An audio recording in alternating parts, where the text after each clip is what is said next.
오늘은 3 단원의 두 번째 화학 결합의 종류에 대해서 알아볼 거야. 그런데 이 화학 결합이 우리 세 가지 배웠지. 이온 결합, 그다음에 공유 결합, 또 하나는 금속 결합. 그래서 각각의 결합들에 대해서 우리가 통합과학 시간에 배운 거보다 쪼끔씩 더 들어갈 거예요. 자, 그럼 화학 결합의 종류 먼저 보도록 하자. 자, 화학 결합에는 크게 첫 번째 이온 결합이 있는데, 이 이온 결합은 금속 원소의 양이온하고 그다음에 비금속 원소의 음이온 사이에 무슨 인력이 있어? 정전기적 인력이지, 그지? 그래서 이 정전기적 인력으로 형성이 되는 결합이죠. 그래서 이 금속 원소는 양이온, 그다음에 비금속 원소는 음이온으로 돼서 양이온하고 음이온 사이에 당연히 생기게 되는 이 정전기적 인력에 의해서 형성이 된 게 바로 뭐다? 이온 결합이다. 그럼 이런 이온 결합이 어떻게 형성이 되는지 보자. 자, 금속 원소하고 비금속 원소는 서로 전자를 어떻게 해? 주고받는 거야. 전자를 주고받았으니까 준 애가 바로 누구야? 금속이지 뭐. 준 애가 금속이고. 받은 애가 누구야? 비금속이죠. 그러면 금속이 비금속한테 뭘 제공해 주는 거야? 전자를 제공을 해 주는 거니까 이랬을 때 각각 얘네들은 금속하고 비금속이 전자를 주고받는 이유는 뭘 만족시키기 위해서야? 옥텟 규칙을 만족을 하기 위해서야. 그러면 이렇게 옥텟 규칙을 만족을 하면서 금속 원소는 전자를 잃었으니까 양이온, 비금속 원소는 전자를 얻었으니까 안정한 음이온이 되죠. 그래서 이때 두 이온이 정전기적 인력으로 결합을 해서 뭘 만들어? 화합물을 형성을 하게 되는데 나트륨 같은 경우는 지금 K 껍질, L 껍질, M 껍질 이렇게 껍질이 3개 있어서 원자과 전자가 지금 몇 개야?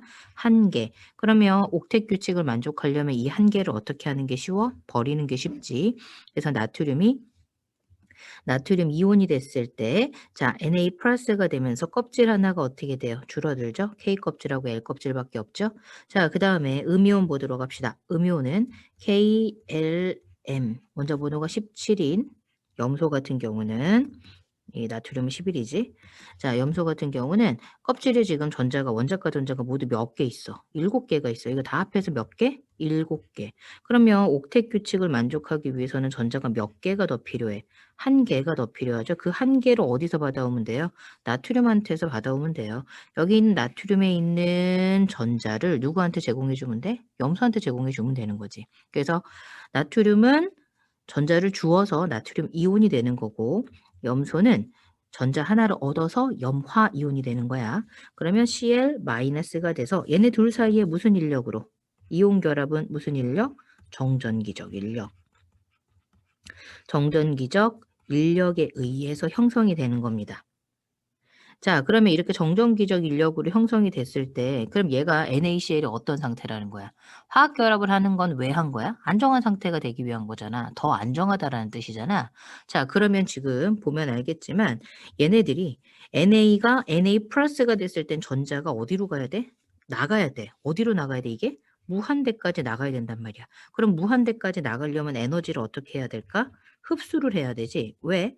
M 껍질에 있는 전자를 그지? 이 M 껍질에 있는 전자를 저기 멀리 무한대까지 날려보내야 되는 거잖아. 그러니까 에너지를 흡수해야 되는 상황이 생기는 거고 얘는 전자가 들어오게 되면 더 안정한 상태가 되니까 전자를 얻었을 때 어떻게 돼? 에너지를 방출해야 되는 상황이 오는 거지. 그러면은 NaCl이 만들어지게 됐을 때 한 번은 에너지를 흡수해야 되고 또 한 번은 에너지를 어떻게 해야 되니 얘들아? 방출해야 되는 거지. 그럼 에너지 흡수하고 방출하는 일이 쉬운 일이야, 어려운 일이야? 별로 편하지는 않겠지. 그지? 바로 체결되는 게 아니잖아. 그지? 자, 그래서 이에 대한 설명이 뭐라고 써 있냐면 이온 결합 형성하고 에너지에서 중성 원자에서 양이온이 될 때 필요한 에너지와 중성 원자에서 음이온이 될 때 방출되는 에너지를 고려하래. 이게 무슨 뜻이냐? 첫 번째, 중성 원자에서 양이온이 될 때 필요한 에너지는 이만큼 에너지를 어떻게 하는 거야? 흡수하는 거야. 그지? 이온화 에너지잖아. 그지? 이온이 되기 위해서 필요한 에너지. 쉽게 얘기하면 이원이잖아. 그지? 전자 하나를 떼냈을 때. 자, 요거와 두 번째는 중성 원자에서 음이온이 될 때 방출되는 에너지를 고려하라 그랬어. 그럼 방출되는 에너지는 내가 안정하게 되면서 에너지를 어떻게 하는 거야? 바깥으로 내보내는 거거든. 그지? 그래서 이렇게 음이온이 될 때는 에너지를 방출할 텐데 이렇게 에너지 흡수와 방출을 하는 걸 고려를 한다면 어떤 일이 벌어져? 이온이 형성되는 과정은 분명히 에너지 면에서는 어떻게 된다? 불리해. 분명히 불리한 건 맞아. 한 번은 흡수하고 한 번은 방출해야 되지만 방출해야 되니까. 하지만 생성된 양이온과 음이온이 이온 결합을 형성하면서 어떻게 한다고? 큰 에너지를 방출하기 때문에 무슨 상태가 된다? 안정한 상태가 되는 거지. 이게 굉장히 중요합니다. 그래서 이온 결합을 형성하게 되면서 굉장히 큰 에너지를 내보내게 되면 어떤 상태가 됩니까? 안정한 상태가 되는 거죠. 그럼 이온 결합을 할 만한 거지, 그지? 과정은 힘들지만 결과는 좋잖아. 안정한 상태가 돼서 오랫동안 그 상태를 유지할 수 있는 거니까. 그래서 그거에 관한 관련된 그래프가 오른쪽에 나와 있어. 자, 그러면 보자. 내가 여기서 에너지라고 써 있는데, 너네한테 에너지라고 안 쓰고 내가 간단하게 엔탈피라고 설명을 했었을 거야. 왜냐하면 물질 자체가 가지고 있는 고유한 에너지를 H라고 쓰고 고3 때 엔탈피라고 그래서 고유 에너지라고 배울 예정이야. 그래서 에너지라고 지금 썼지만 엔탈피라고 가르쳐는 줄게. 대신에 엔트로피랑은 다릅니다, 여러분들. 영어만 나오면 그렇게 맨날 삽질하는데 이거는 엔탈피는 물질이 가지고 있는 고유한 에너지예요. 자, 그럼 이 과정을 좀 따라가 볼게. 제일 먼저 어디서부터 시작하는지 단계별로 따라가야 되는데 첫 번째, 나트륨하고 염소가 결합을 하게 됐을 때 어떻게 결합하는지를 여기서부터 시작을 하는 거예요. 첫 번째가 이겁니다. 1번. 나트륨하고 염소인데요. 보세요. 고체로 안 돼 있죠. 그죠? 그리고 얘네들 금속 결합이 돼 있다든지 아니면은 이제 뭐 염화 이온이나 아니면 염소 기체로 돼 있지 않고 둘 다 나트륨 원자 기체 상태, 염소 원자 기체 상태입니다. 잘 보세요. 기체 상태로 해서 얘네들이 고유한 에너지가 이만큼 형성이 돼 있는 거야. 이만큼 엔탈피가 형성이 되어 있는데 사실은 내가 이 물질들이 가지고 있는 이 고유 엔탈피는 알 수가 없어. 몰라, 몰라. 몰라. 그래서 그냥 그래프 그린 거예요, 이거. 정확하게 에너지 얼마 가졌니? 그건 알 수가 없어요. 에너지 변화량은 측정이 가능하지만 자, 얘네들이 가지고 있는 고유한 에너지는 측정을 못 합니다. 하지만 얘네들이 이온화가 되거나 아니면은 뭐 전자를 주고받거나 아니면 결합을 하게 됐을 때 이 당시에 방출하거나 흡수하는 열량은 측정할 수가 있어요. 그래서 지금 봐봐요. 지금 첫 번째 나트륨 원자가요. 뭐가 된 거예요? 나트륨 이온이 된 거예요. 보이죠? 그죠?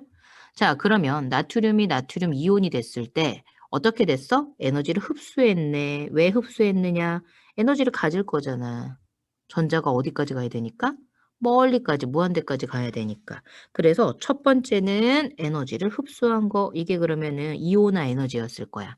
이온화 에너지로 이렇게 위로 올라간 거고, 나트륨이 나트륨 이온이 돼서. 염소는 똑같죠? 그래 놓고 두 번째는 어떻게 되느냐? 두 번째는 염소가 염화 이온이 되는 단계입니다. 염소가 염화 이온이 되는 거야. 여기서 여기로 내려갔네요. 왜요? 별거 아니에요. 나트륨 이온이 됐을 때는 안정한 상태가 된 거고요. 이때는 에너지가 흡수를 해야 되는 과정이지만 염소가 염화 이온이 됐을 때는 안정화되면 에너지가 낮아집니다. 그러면 지금 올라가고 내려가고 이 두 과정만 보게 되면 사실은 그렇게 좋은 관계가 아닌 거지. 왜? Na 플러스와 Cl 마이너스가 되었을 때 어떤 일이 벌어져? 이미 반응물, NA랑 CL은 이게 반응물이었잖아, 맨 처음에. 이 반응물보다 에너지가 어떤 상태야, 지금? 더 높은 상태잖아. 이건 안정한 상태야, 불안정한 상태야? 불안정한 상태거든. 이 불안정한 상태를 해결하고자 두 개가 뭘 했대? 화학 결합을 했대. 그게 무슨 결합인데? 이온 결합. 그럼 이온 결합을 하게 되면서 쭉 떨어지게 되는 게 바로 세 번째에서 마지막. 우리가 NaCl이라고 하는 화합물을 만드는 단계지. 그럼 이때 자 굉장히 큰 에너지를 방출하기 때문에 얘는 NaCl이 무슨 상태다? 안정한 상태가 됩니다.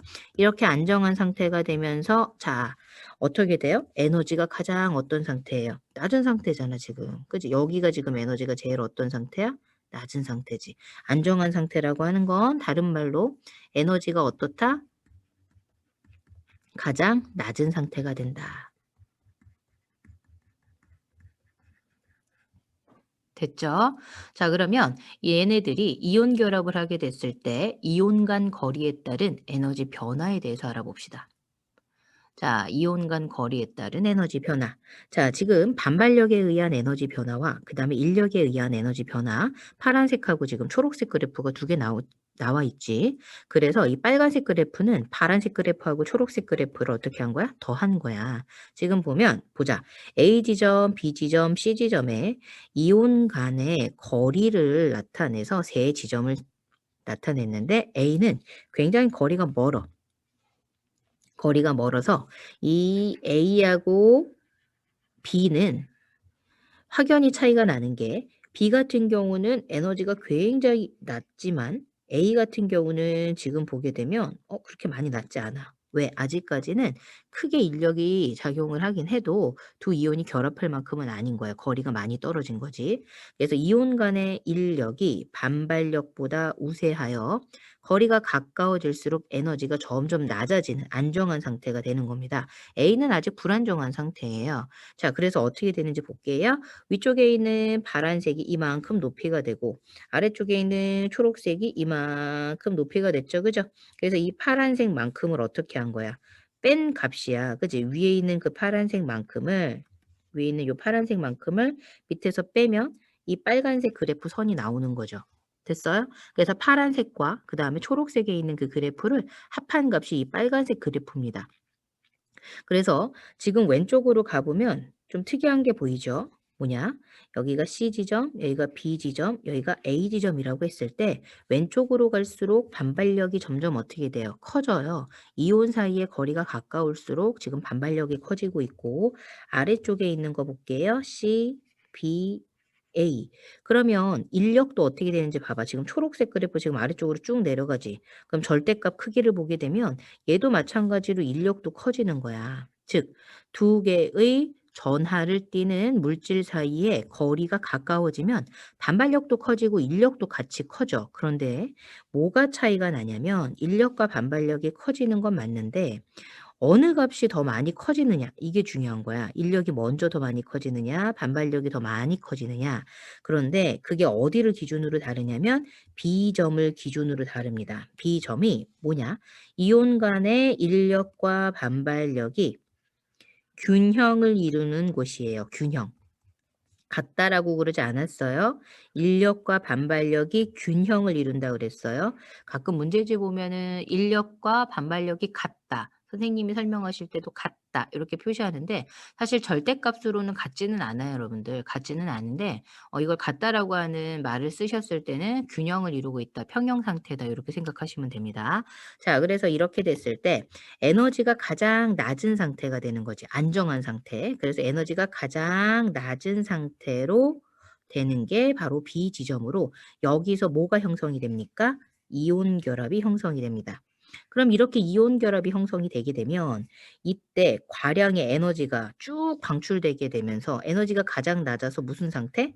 안정한 상태가 되는 거지. 그런데 이렇게 안정한 상태로 있던 애들을 더 가까이 만든 거야. C처럼. 거리를 확 줄여버렸어. 그랬을 때는 이번에는 뭐가 우세한 거야? 반발력이 너무 우세해지는 거지. 그래서 거리가 가까워지면 오히려 에너지가 높아지고 불안정합니다. 자, 그러면 지금 볼게요. 거리가 가까워지면 점점 안정화되긴 하는데 거리가 너무 가까워도 불안정해지는 거야. 그럼 이거의 상관관계를 어떻게 설명할 것이냐.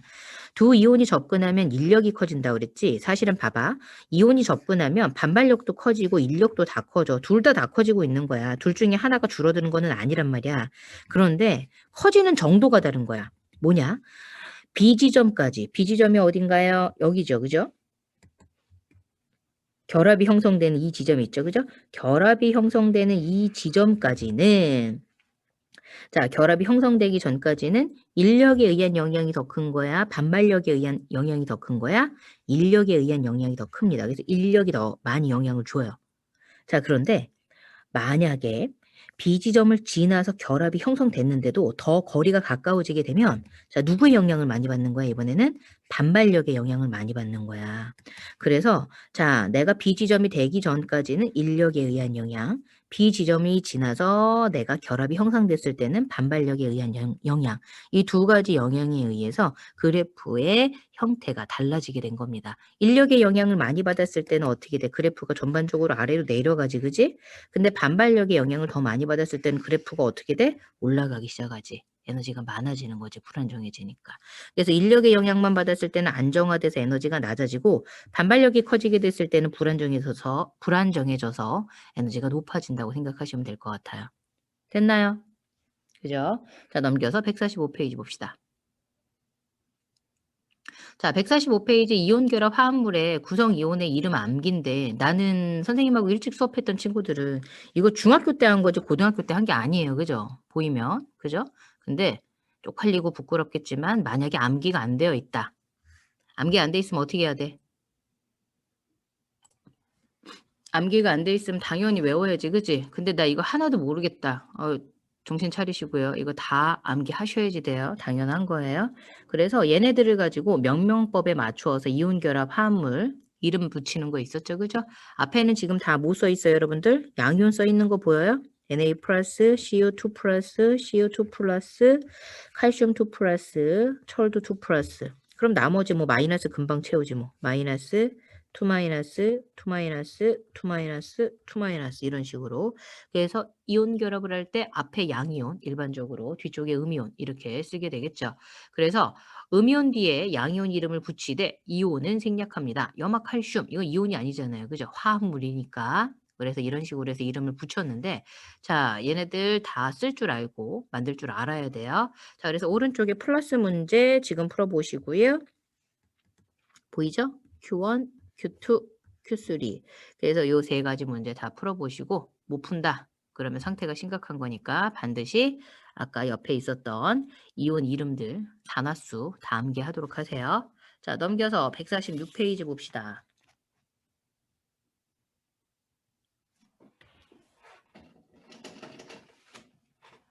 자, 그럼 이온 결합 물질의 예와 이용 예시들을 봤는데 우리가 소금을 NaCl하고 많이 배웠어요. 그죠? 염화나트륨이 소금인 거 모르는 친구들은 없을 텐데 소금의 주성분이 정확한 표현이지 소금이다라고 얘기하기는 그래요. 왜냐하면 소금 주성분이라고 하는 이유는 소금에 염화나트륨 말고도 염화 마그네슘, 그지? 다른 물질들이 엄청 많이 들어있는데 소금에 꼭 염화나트륨만 들어있는 것처럼 써놨기 때문에 그렇고 그다음에 염화칼슘은요. 요즘에 습기 제거제로 쓰이는 것보다도 제설제로 많이 쓰이죠. 그죠? 올 겨울에 눈 많이 와 가지고 그지? 제설제 많이 뿌렸어야 되는데 이게 친환경 제설제가 아니에요, 여러분들. 염화칼슘을 바닥에다가 많이 뿌리게 되면 자동차 부식도 많이 생기게 되고 그다음에 하천 오염도 되게 심해져. 하지만 눈이 많이 왔는데 안 뿌리게 되면 또 어떻게 돼? 사고가 많이 나지, 그지? 그래서 아직 친환경 제설제가 만들어지지 않았는데 염화칼슘이 제설제로 제일 많이 쓰입니다. 자, 그다음에 탄산수소 나트륨, 베이킹 파우더의 주성분이죠. 이거 가열하고는 어떻게 됐지? 기억나나? NaHCO3. 나 이거 분명히 알아두라고 그랬는데 이거 가열하게 되면 가열은 우리 이렇게 삼각형으로 써요. 그럼 뭐 나와요? Na2CO3, 그다음에 H2O, 그다음에 CO2 이런 식으로 해서 이산화탄소 기체가 나오게 되면서 이게 무슨 역할을 합니까, 여러분들? 네. 빵에서 이렇게 빵을 부풀게 하는 효과를 나타내는 거지. 너네 뽑기 하거나 아니면은 달고나 만들 때 요게 바로 그 역할을 하는 겁니다. 자, 그다음에 수산화 마그네슘은 제산제 주성분인데요. 제산제가 뭐였어요? 위액 분비를 억제시켜 가지고 위산을 중화시켜서 산 자극을 완화시키는 작용을 하는 물질을 제산제라고 밑에 써 있죠. 자, 그런데 이런 제산제는 수산화 마그네슘만 있는 거 아니니까 계속 채워 넣을게요. 또 요거 말고 또 뭐 있어요? 수산화 알루미늄 이렇게 있죠. AL은 3 플러스니까 이런 식으로 해서 OH 마이너스가 3개가 들어가고요. 그 다음에 탄산소 나트륨도 괜찮아요. NaHCO3 이 세 가지가 겔포스나 뭐 개비스콘과 같은 이런 제산제의 주성분이 됩니다. 됐죠? 자, 그럼 이온 결합 물질은 어떤 성질이 있는지 보도록 합시다.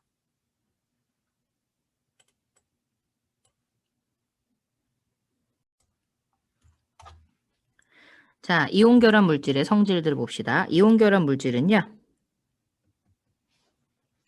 첫 번째, 결정형 고체라고 불러. 이 결정형 고체라고 하는 거는 뭐냐면 원자가 일정한 배열로 이렇게 규칙적인 배열을 해서 어떤 특이한 모양을 이루고 있는 걸 결정형 고체라고 그럽니다. 그래서 우리가 내가 결정형 고체 뭐뭐 있냐면 공유 결정, 분자 결정, 이온 결정 이런 것들이 각각 결정형 고체라고 그래서 이거 화투에서 또 다시 배울 거예요. 자, 그럼 이온 결합 어떻게 형성되어 있는지 보죠. 수많은 양이온하고 음이온이 어떻게 결합이 돼 있어? 연속적으로 결합이 돼 있어서 반복적인 구조 결정으로 이루어진 게 바로 이온 결합 물질이에요. 지금 보면 옆에 염화나트륨 예시가 나왔죠? 염화나트륨 분홍색으로 써 있는데 자, 이 염화나트륨 양 옆에 뭐가 있어? 나트륨 이온 옆에 염화나트륨이 아니라 나트륨 이온 옆에 분홍색 공 양 옆에 염화이온 있죠? 위아래 염화이온 있죠? 그죠? 그다음에 앞 뒤에도 염화이온이 있는 거예요. 자, 그러면 이 구조가 어떻게 되는 거냐? 나트륨 이온을 기준으로 위아래 양옆 앞 뒤에 염화이온이 모두 존재하는 거고 마찬가지로 염화이온 주변에도 위아래 양옆 앞 뒤로 누구 이온? 나트륨 이온이 존재하는 거야. 그럼 나트륨 이온이나 염화 이온들을 격자 무늬로 나타내서 단위 이렇게 구조당 몇 개씩 있느냐 봤더니 이게 어떻게 된 거야? 단위 구조에 Na 플러스도 하나 Cl 마이너스도 하나. 그래서 NaCl이 우리가 화학식이 된 거야. 자, 그러면 이런 결정형 고체는 어떤 특징이 있느냐? 입자 간의 인력이 굉장히 어떻습니까? 강해요. 잡아당기는 힘이 세거든. 그래서 입자 간의 인력이 강해서 녹는 점하고 끓는 점이 높아요. 입자 간의 인력인데 그 입자 간이 바로 뭐야? 원자지. 원자 간의 인력이 엄청나게 크게 되면 원자 사이가 끊어져 안 끊어져? 안 끊어지지. 그래서 멜팅 포인트, 보일링 포인트 모두 다 높지. 그래서 대부분 녹는 점, 끓는 점이 높으면 여하튼 간에 녹는 점이 높으면 녹은 거야, 안 녹은 거야? 안 녹은 거지? 안 녹았으니까 실온, 상온에서 무슨 상태일 수밖에 없어? 고체 상태죠. 실온에서 고체 상태가 하나가 딱 나왔다. 그러면 이게 자동으로 나와야 돼. 실온에서 고체 상태면 입자 간 인력이 강하구나. 그러면 얘네들이 녹는 점하고 끓는 점이 어떻구나? 높겠구나. 이게 바로 같이 나와야 되는 겁니다. 자, 그다음에 두 번째, 물에 대한 용해성 볼게요. 대부분 물에 잘 녹아요. 왜냐하면 이온 결합 물질들은요, 극성 물질이에요. 그죠? 그래서 극성 물질이라서 우리가 극성인 애들은 대칭이 아니라고 그랬지, 그지? 그래서 얘네들이 전자쌍이 한쪽으로 치우쳐져 있는 거야. 대칭이 아닌 게. 자, 그래서 물 속에서 양이온하고 음이온이 물 분자에 둘러싸여서 존재하는데 그걸 수화라고 그래요. 그래서 이렇게 보면 지금 봐봐. 나트륨 이온이 가운데 있지, 그지? 근데 이 나트륨 이온 주변으로 누가 둘러싸고 있는 거야? 산소요. 산소요. 왜 이렇게 되는 거야? 조금 확대해 볼까? 너무 작으니까. 자, 그러면 여기 있는 나트륨 보도록 할게. 나트륨 이온이 가운데 이렇게 있잖아. 보이죠? 비슷한 색깔로 해놨네. 자, 분홍 색깔인데 나트륨 이온 주변에 누가 달라붙어 있니? 미키마우스에 물 요렇게 그리죠. 요 가운데 있는 거 누구예요? 산소지 뭐. 그럼 양쪽에 있는 거 이거 누구야? 수소지 뭐. 그죠? 그러면 지금 산소는 2 마이너스 전하를 띠고 수소는 플러스 전하를 띠고 있는 거 우리 알고 있죠? 그래서 나트륨은 양이온이니까 누가 둘러싸고 있어? 산소가 둘러싸고 있지. 산화 이온이 마이너스 형태니까. 그다음에 염화 이온 같은 경우는 누가 둘러싸고 있니? 염화 이온은 하얀색의 수소 이온이 둘러싸고 있잖아요. 보여요? 그래서 이렇게 물로 둘러싸인 걸 뭐라고 부른다? 수화라고 합니다. 수화. 그래서 나중에 물이 아니었을 때는 용매화라고도 불러요. 용매화. 자, 그래서 물에 대한 용해성, 물 분자에 둘러싸여서 수화 상태로 존재하고요. 그 다음에 세 번째, 전기전도성 봤는데 고체 상태에서는 전기전도성이 없어요. 왜? 이온들이 단단하게 결합해서 이동을 할 수가 없거든. 왜? 이온들이 단단히 결합되어 있는 게 바로 무슨 인력? 정전기적 인력 때문이지 뭐. 그래서 정전기적 인력에 의해서 단단하게 결합이 되어 있으니까 이동이 안 되니까 전기전도성이 없겠지. 하지만 용융액, 우리 그 용융액은 액체인 거 알죠? 수용액은 AQ 이온화되어 있는 겁니다. 그래서 용융액과 수용액 상태에서는 이온들이 자유롭게 이동할 수 있으니까 전기전도도가 당연히 있겠고 그럼 얘는 무슨 역할 물속에서? 전해질 역할을 합니다. 전류를 흐르게 해주는 역할을 하는 거죠. 자, 그 다음에 깨짐하고 쪼개짐 볼게요. 자, 외부에서 힘을 가하면 쉽게 깨지거나 쪼개지게 되는데 양이온하고 음이온에 이 교차 결합되어 있는 상태에서 힘을 가하게 되면 어떤 일이 벌어져? 자, 같은 전압끼리 어떻게 돼? 마주하게 돼. 왜? 이온층이 살짝 밀리거든. 외부 힘을 제공하게 됐을 때 봐봐. 여기 왼쪽에 있는 네모칸 전체가 보이죠? 이온층이 어떻게 됐어요? 밀렸잖아요. 우리 작년에 이거 했어요. 그래서 이온층이 밀려서 같은 전하를 띠는 애가 어떻게 되는 거야? 마주보게 되지. 그지? 그래서 지금 봐봐. 마이너스끼리 이렇게 마주보게 되는 거고, 그지? 그 다음에 플러스끼리 마주보잖아. 플러스끼리 마주보잖아. 그럼 서로 어떻게 돼? 반발력이 생기니까 결정이 절단면을 따라서 아주 예쁘게 딱 잘리게 되겠죠? 그래서 이걸 뭐라고 표현을 해? 쪼개진다 라고 표현을 하는 겁니다. 됐죠? 자, 그럼 이온 결합력의 세 개를 비교해 봅시다. 이온 결합력.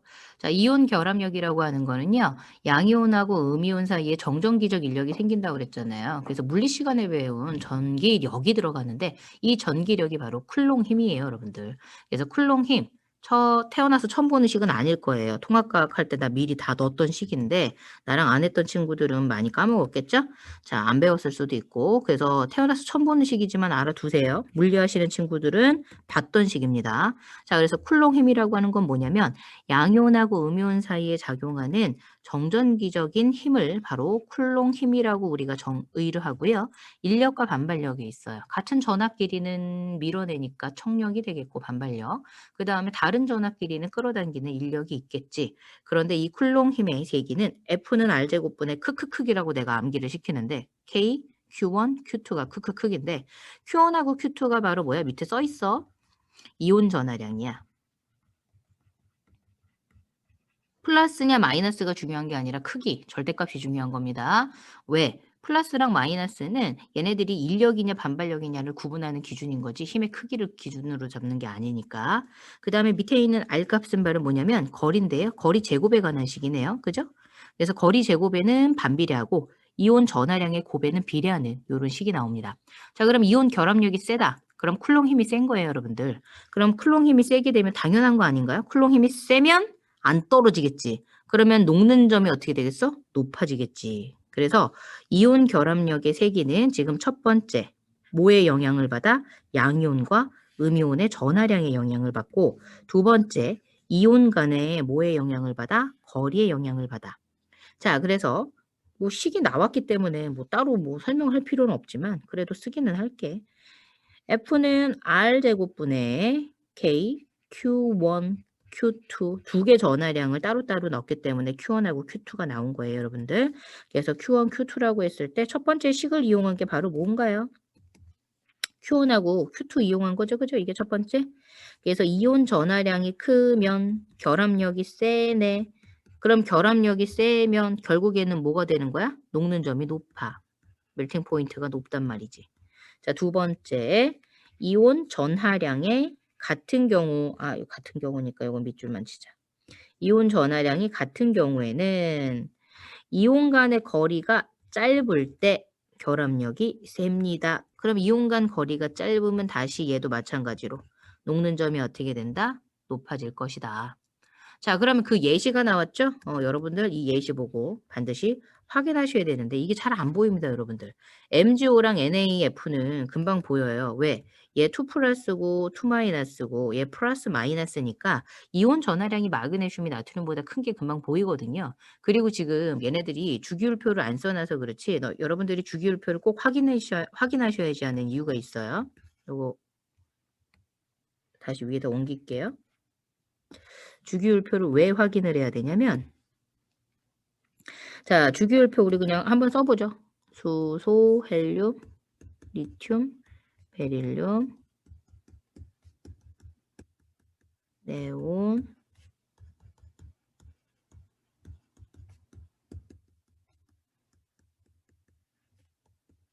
이렇게 돼서 칼슘까지 이렇게 쓸 건데 지금 MgO랑 NaF를 내가 표시를 해볼게요.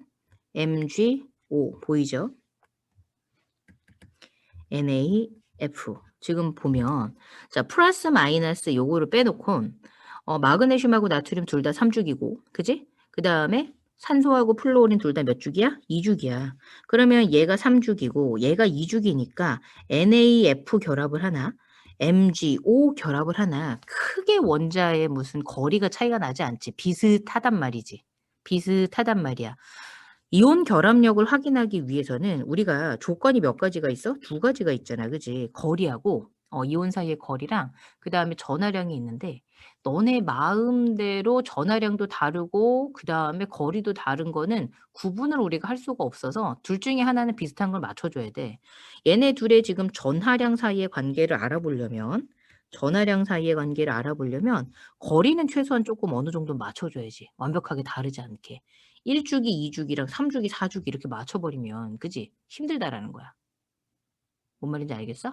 자, 그다음에 자, 여기에 이온 전하량이 같았을 때 같았을 때가 플러스 마이너스 플러스 마이너스 플러스 마이너스 다 플러스 1가랑 마이너스 1가야.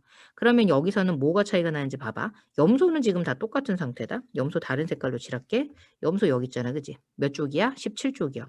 염소는 다 똑같이 있는데 몇 쪽을 써버린 거야? 리튬, 나트륨, 칼륨을 써버린 거야. 아, 그러면은 지금 전하량은 다 똑같은 상태에서 리튬은 몇 주기? 2주기잖아. 그지? 그 다음에 얘는 나트륨은 3주기, 칼륨은 4주기니까 껍질이 얘는 2개, 얘는 3개, 여기는 4개가 있는 게 보이지. 그지? 그러니까 거리가 어디가 더 크겠어? 아래쪽으로 가면 거리가 크겠지. 거리가 크니까 어떤 일이 벌어져? 오히려. 거리가 크니까 잡아당기는 힘이 약해지지. 그래서 이럴 경우 이온 결합력의 세기가 누가 큰 거야? 거리가 짧은 애가 결합력이 큰 거야 지금. 보여요? 근데 여러분들 이게 오른쪽에 주기율표를 안 보고 왼쪽에 있는 예시만 보고 너네가 이게 볼 정도가 되면은 어휴 땡큐지. 공부를 좀 한 거지. 그지? 머릿속에 이미 뭐가 그려져 있으니까 주기율표가 그려져 있으니까. 하지만 처음 보는 그지? 화학식이나 이런 게 나오면 헷갈릴 때가 많으니까 웬만하면 주기율표 그려서 이렇게 주기율표 갖다가 풀게 되면 뭐 하지 않겠다? 실수하지 않겠다.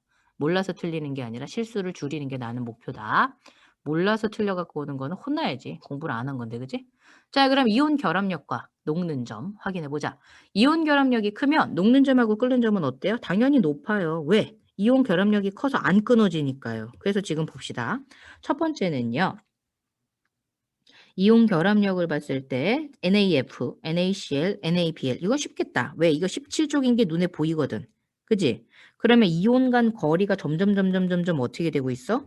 멀어지고 있네. 왜? 얘 2주기고요. 얘 3주기고요. 얘 4주기거든요. 주기율표에서. 그죠?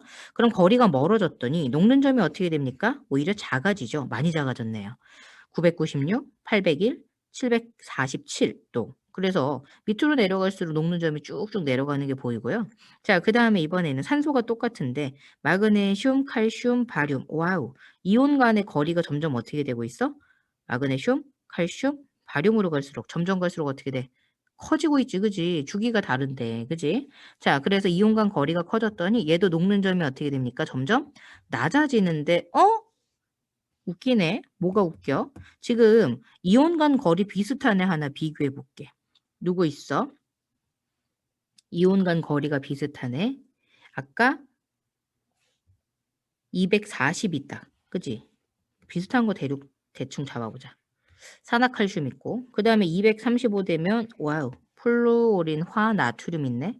그런데 녹는 점이 누가 훨씬 더 높니? 산화칼슘이 높지. 이건 뭐 때문에 그럴까? 이건 뭐 때문이야? 뭐 때문이야? 전하량이지. 왜?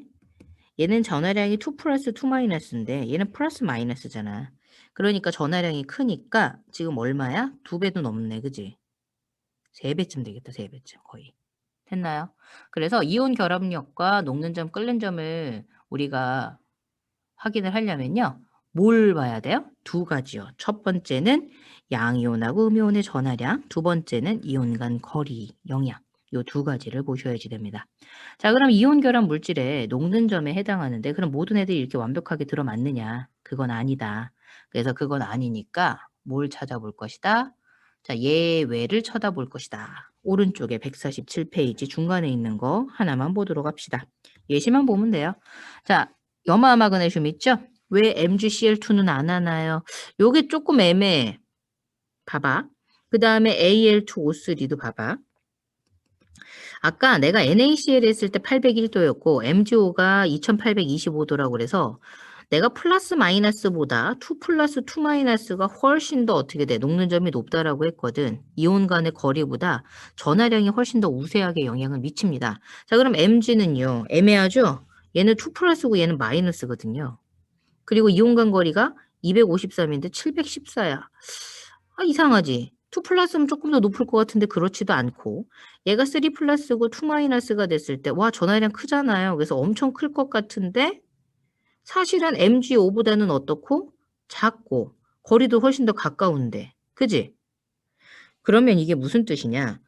MgCl2, Al2O3 등과 같이 3원자 이상의 이온 결합 화합물의 녹는 점은 이론적으로 단순 비교가 안 되는 거야. 그래서 어떻게 한다고? 실험으로 직접 측정하는 게 정확하다. 그럼 이게 중요해서 빨간색으로 친 게 아니야. 실험으로 직접 측정해야 된다는 건 너네한테 물어본다고 안 물어본다고? 응, 안 물어본다고. 그럼 너네는 뭐만 쓰면 돼? 이렇게 원리가 딱딱 들어맞는 애들, 얘네 둘만 신경 쓰면 된다. 얘네들만. 얘네들만 신경 쓰고 예외적인 애들은 신경 쓰지 않습니다. 됐나요?